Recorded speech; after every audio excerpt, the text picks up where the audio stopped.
Welcome to the Salmon Runs YouTube. Enjoy the video. In this video, I will show how to make chocolate puff, updated. Preheat the oven to 200 degrees C and thaw puff pastry sheets.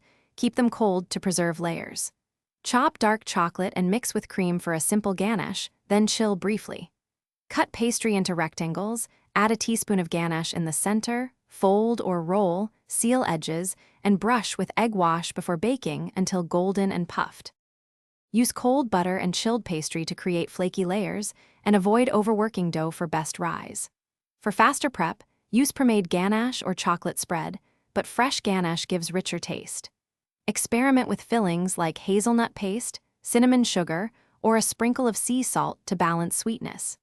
Bake on a preheated tray to encourage lift, and let puffs cool slightly to set the interior before serving warm now. If you are finding this helpful, please subscribe and like to support the channel, it really helps.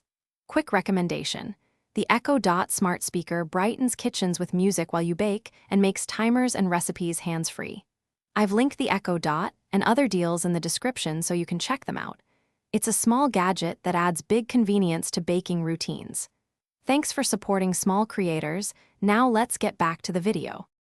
Watch for soggy bottoms by ensuring the filling is not too wet, and use a baking stone or heavy tray for even heat.